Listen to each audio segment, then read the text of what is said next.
بسم اللہ الرحمن الرحیم۔ ناظرین، آج ہم آپ کو ایک عرابی کا، ایک دیہاتی کا حضور صلی اللہ علیہ وسلم سے عشق کا ایک والہانہ واقعہ سنائیں گے۔ یہ کتابوں کے اندر موجود ہے۔ دیکھیں، سنیو تم اپنے نصیب پر، اپنے عقیدے پر ناز کرو کہ اللہ نے تمہیں وہ عقیدہ عطا فرمایا جو صحابہ کا عقیدہ تھا، اور آج بھی تم انہی صحابہ کے حقیقی وارث ہو۔ آج کہا جاتا ہے کہ معاذ اللہ حضور مر گئے ہیں اور ختم ہو گئے ہیں، حالانکہ حضور صلی اللہ علیہ وسلم اپنی قبر کے منور کے اندر زندہ ہیں۔ امام احمد رضا خان بریلوی رحمۃ اللہ تعالیٰ نے کیا خوب فرمایا، تو زندہ ہے واللہ، تو زندہ ہے واللہ، میرے چشم عالم سے چھپ جانے والے۔ پر میں خدا کی قسم آپ زندہ ہیں، خدا کی قسم آپ زندہ ہیں، اے میری آنکھوں سے چھپ جانے والے۔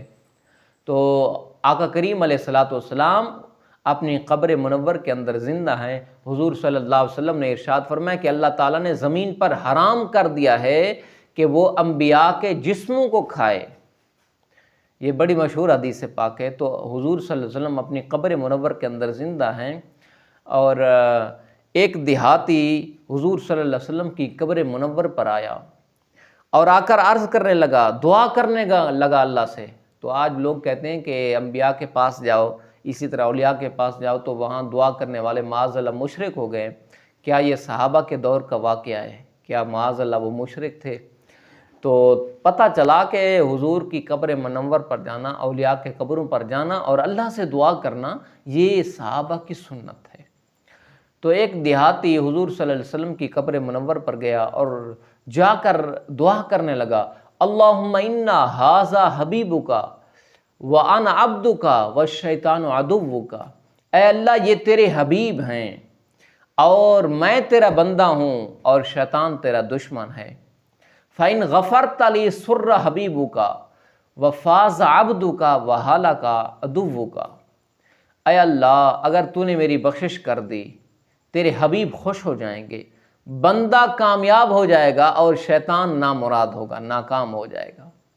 وَإِن لَّمْ تَغْفِرْ لِي غَضِبَ حَبِيبُكَ غَضِبَ حَبِيبُكَ وَهَلَكَ عَبْدُكَ وَرَضِيَ عَدُوُّكَ۔ اے اللہ، اگر تو نے میری بخشش نہ کی، تیرے حبیب رنجیدہ ہو جائیں گے اور بندہ ہلاک ہو جائے گا اور شیطان وہ کامیاب ہو جائے گا، خوش ہو جائے گا۔ یا ربی من ان اکرم یا ربی اکرم من ان تغضب حبیبک وترضی عدوک وہلک عبدک۔ اے اللہ، تو اس سے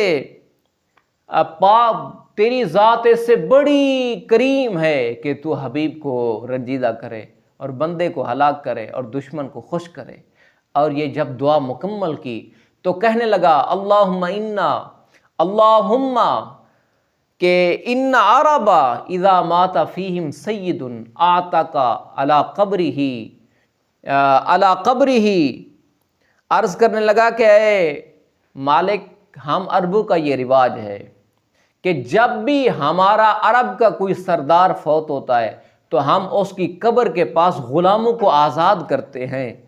تو کہنے لگا کہ اللہم ان ھذا سید العالمین فاعتقنی علی قبرہ یا ارحم الراحمین۔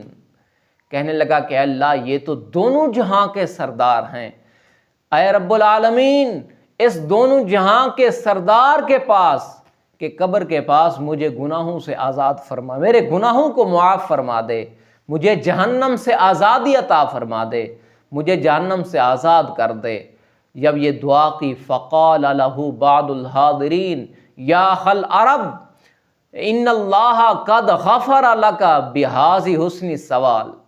تو وہاں کے موجود اللہ کے ولیوں میں سے بعض نے کہا کہ اے عربی بھائی، اے دیہاتی بھائی، تیری اللہ نے بخشش فرما دی، مغفرت فرما دی ہے تیرے اس اچھے سوال کے ذریعے کہ یہ جو تو نے حضور کی قبر پہ آ کر یہ دعائیں کیں، اللہ تعالیٰ نے اس اپنے حبیب کے صدقے تیری بخشش کر دی ہے۔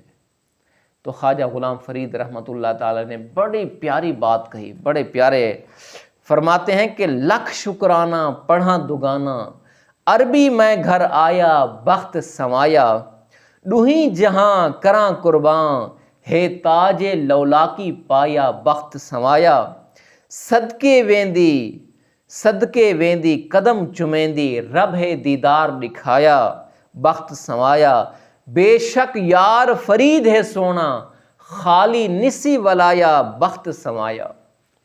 تو خواجہ غلام فرید رحمۃ اللہ تعالیٰ علیہ کے کہنے کا مقصد یہ ہے کہ آقا کریم علیہ الصلوۃ والسلام کی قبر منور پر جو بھی جاتا ہے اللہ اس کی جھولیاں بھر دیتا ہے اپنے حبیب صلی اللہ علیہ وآلہ وسلم کے صدقے۔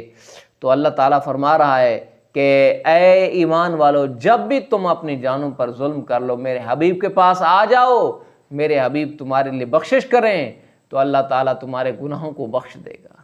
تو یہ اذن، یہ اللہ کا اعلان، یہ قیامت تک باقی ہے۔ تو جو بھی آقا کریم علیہ السلام کی قبر منور پر جائے گا اللہ اس کی جھولیوں کو بھر دے گا، اس کے گناہوں کو معاف کر دے گا۔ تو لہٰذا آج بھی سنیے کہ وہی عقیدہ ہے، آقا کریم علیہ الصلوۃ والسلام سے عشق کرتے ہوئے حضور کی بارگاہ کے اندر یہ عرض کرتے ہیں، کیا پیش کروں آقا کیا چیز ہماری ہے، یہ دل بھی تمہارا ہے یہ جان بھی تمہاری ہے، آقا اس در کو چھوڑ کے جائیں تو جائیں کہاں، عمر ساری آقا آپ کے ٹکڑوں پہ گزاری ہے۔